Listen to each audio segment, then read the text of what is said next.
Hello children. Today I am going to revise Civics Chapter 1, the Indian Constitution. What does mean by Constitution? Every game has set of rules. So each of these rules help define the game and helps us distinguish one game from the another.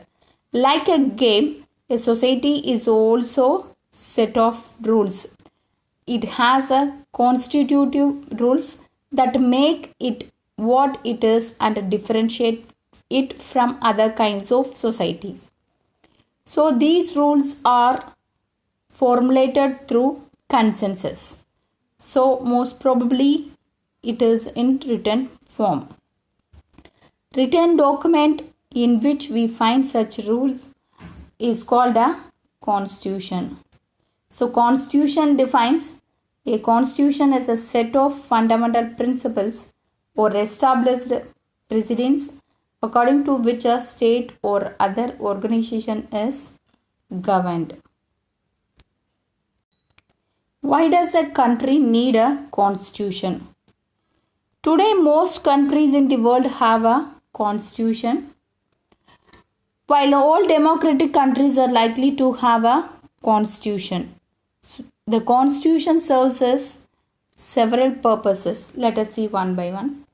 A constitution helps serves as a set of rules, principles that all person in a country can agree upon as the basis of the way in which they want the country to be governed.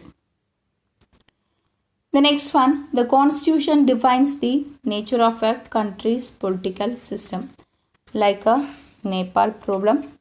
So Nepal was a monarchy. The constitution, previous constitution was of Nepal was not happy by the people. So the people formed together and struggled against to changing of the constitution. So the new constitution established in Nepal. So the constitution defines the nature of a country's political system. Third one, the constitution often lays down rules that guard against the misuse of power by political leaders. See this picture. The boy is a class leader. He is misusing the power. So there is always the possibility that leaders might misuse their authority. But in the constitution, it usually provides safeguard against this one.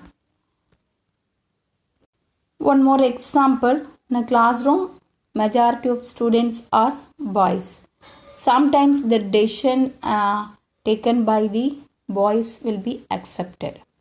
So where a majority can continuously enforce decision that exclude minorities and go against their interest. But in a constitution, it contains rules that ensure that minorities are not excluded from majorities. Let us see the key features of Indian Constitution.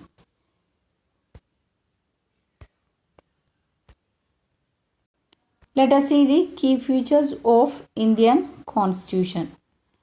The first one is a federalism. Let us see the key features of Indian Constitution. This was not done by one person but by a group of people around 300 become members of Constitution Assembly in 1946. So they met periodically for the next 3 years to write India's constitution. So they had a huge task before them because country was made up of several different communities, different languages, different religions and distinct culture. When the constitution was being written, India was going through considerable turmoil. At the same time, the partition of country into India and Pakistan and some of the princely states remained undecided about their future. and the socio-economic condition of the vast mass of the people appear dismal. So, the Constituent Assembly members keep these in mind and drafted the Constitution.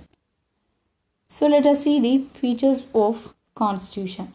First one is a federalism. This refers to the existence of more than one level of government in a country.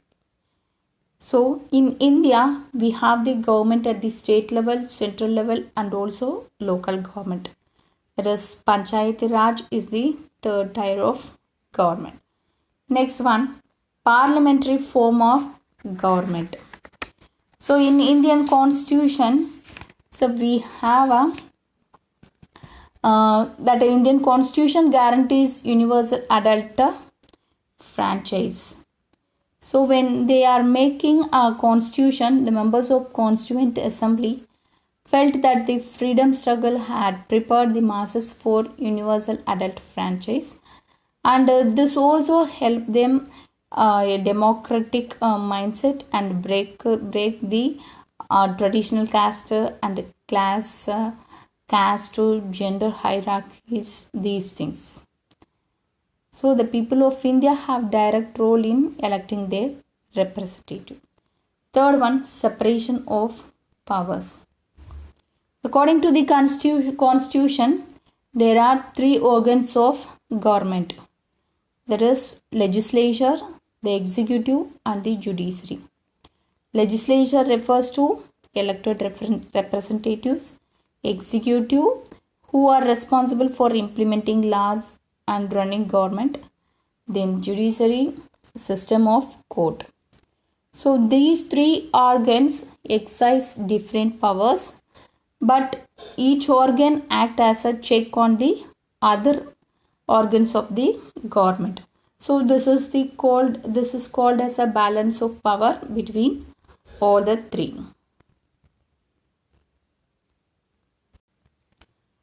Fourth one, fundamental rights. Fundamental rights protect citizens against arbitrary and absolute exercise of power by the state.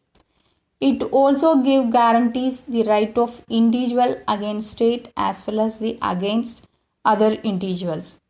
Let us see the fundamental rights in the Indian Constitution. First one, rights to equality. All the persons are equal before the law. So each people treated equally, protected by the laws of the country. No citizen should not be discriminated anyone on the basis of religion, caste, sex, everything. Next one is a right to freedom.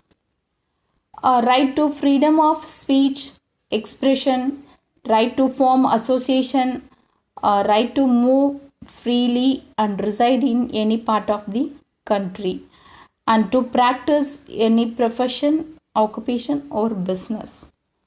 Third one, right against exploitation.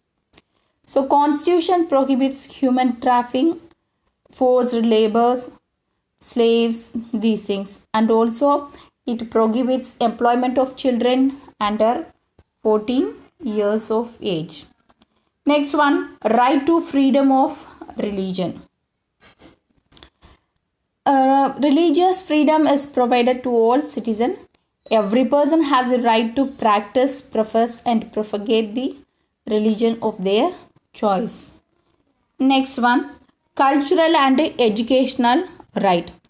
The Constitution states all the minorities, religious or linguistics can set up their own educational institution in order to preserve and develop their own culture. Sixth one, right to constitutional remedies. This allows citizens to move the court if they believe that any of their fundamentals have been violated by the state. So these are the fundamental rights in the Indian Constitution. The fundamental rights, the Constitution also has a section under directive principles of state policy. So this section was designed by the members of Constituent Assembly to ensure social and economic reforms and to serve as a guide to the independent Indian state, and also policies that reduce poverty of the masses. The next fundamental right.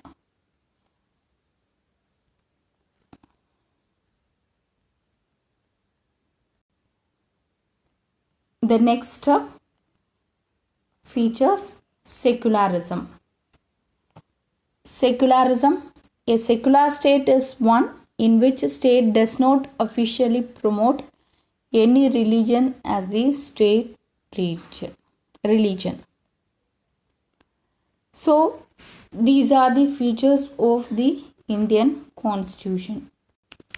Constitution plays a crucial role in laying out the ideas that we would like all the citizens of country to adhere.